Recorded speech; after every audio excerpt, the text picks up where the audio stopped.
जब ब्रह्मा जी कमल के फूल पर विराजमान थे तो इस काल भगवान ने सरपुरुष ने आकाशवाणी कर दी कि तप करो तप करो।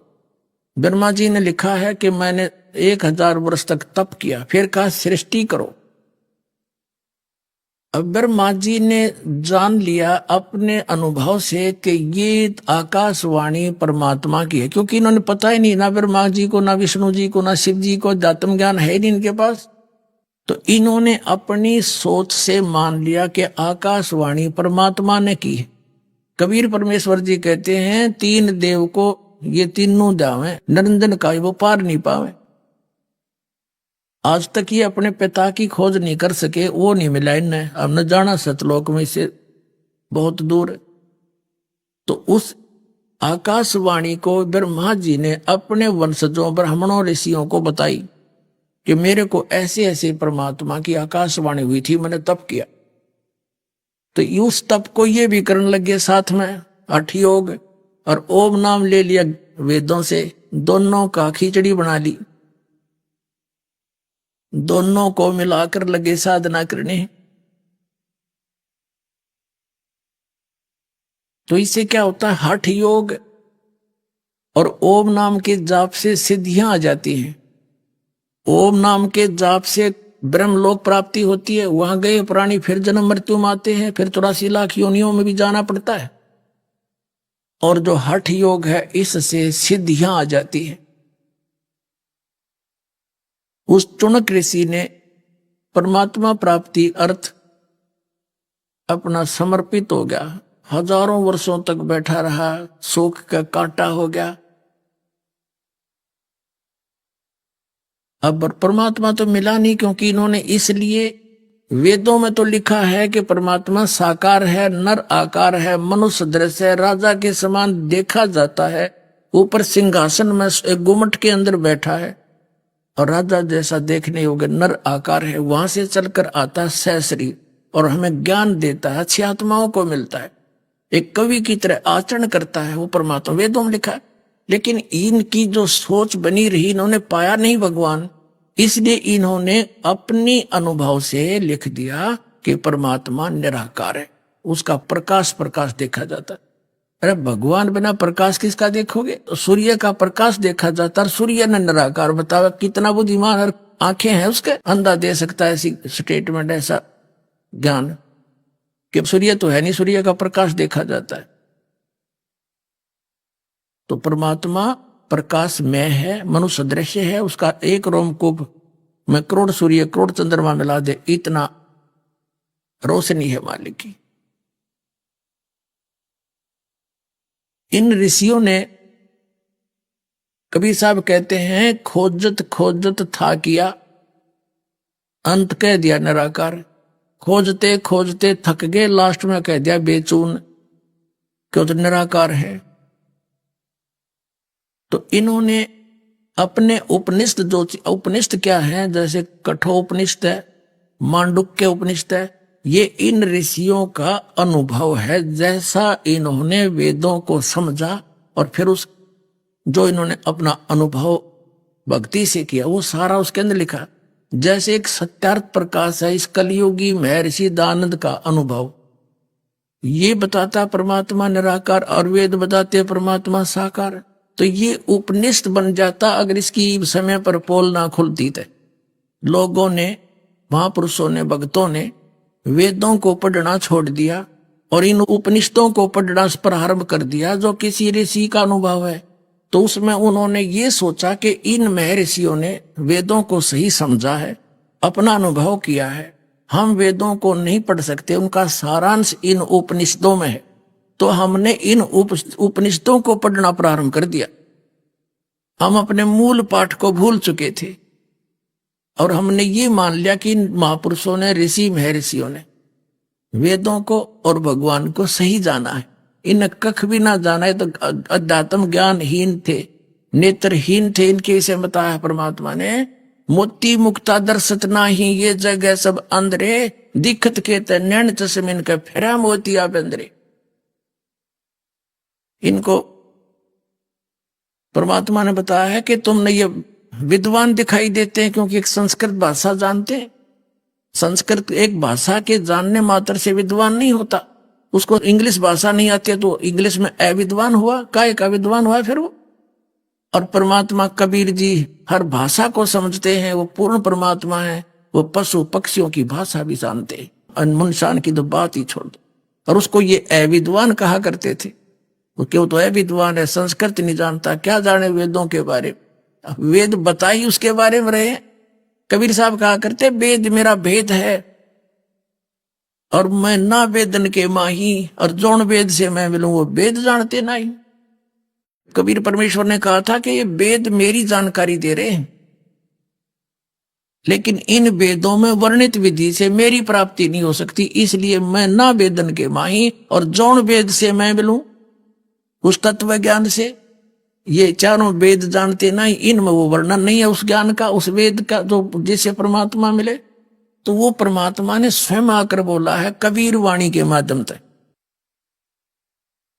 अब ये चुनक नाम का ऋषि था, इसने हठयोग किया। जैसा इन्होंने वेदों को समझा, हजारों वर्ष लगा रहा, परमात्मा तो मिलना नहीं था। ये एटम बम बन जाते, सिद्धियां आ जाती इनमें।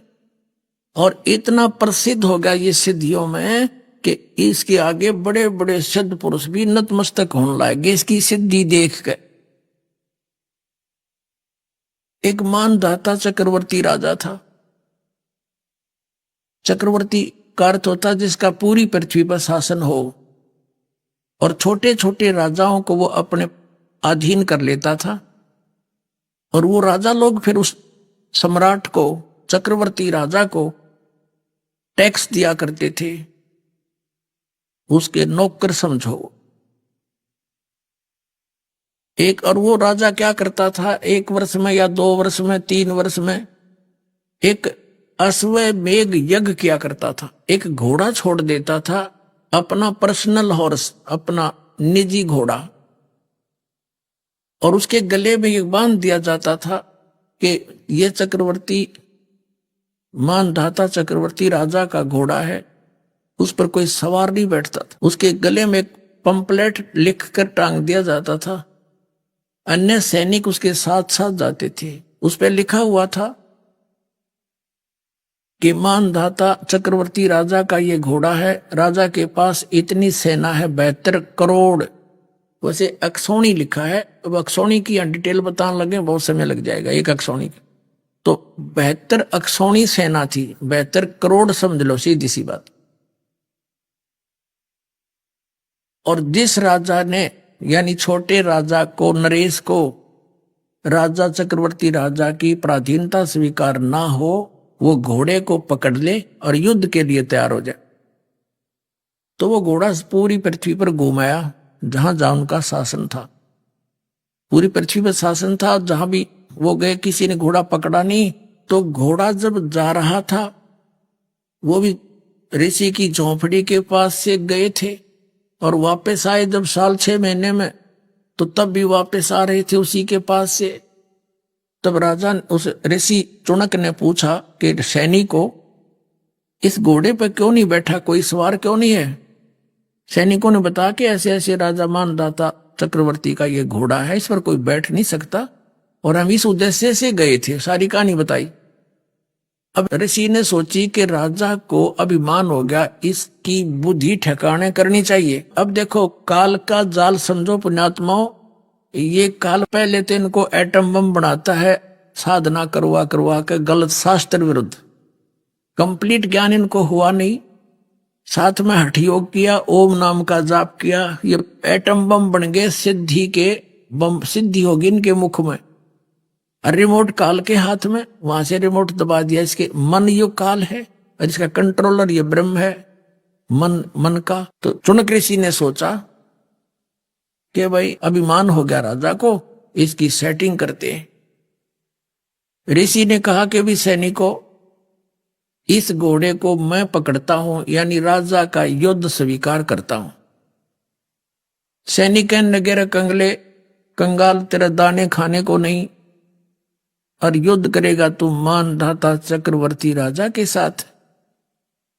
तेरी क्यों सात बोल दे रही है, क्यों तेरी सामत आ रही है, अपना रट ले राम, कर ले जो तेरा काम है, मत मरे बेआई।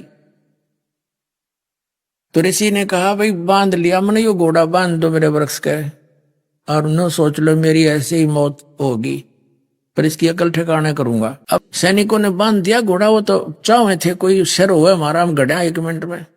राजा के पास गए और उसको संदेशा दिया कि जी आपका घोड़ा एक चुनक नाम के ऋषि ने बांध लिया। राजन, आज एक व्यक्ति ने आपकी बेइज्जती की है, कल दूसरा शीश उठाएगा। ये सैनिक राजनीति बताते हैं मंत्री लोग, इसको अभी बुराई को कहते हैं प्रारंभ में नष्ट कर देना चाहिए।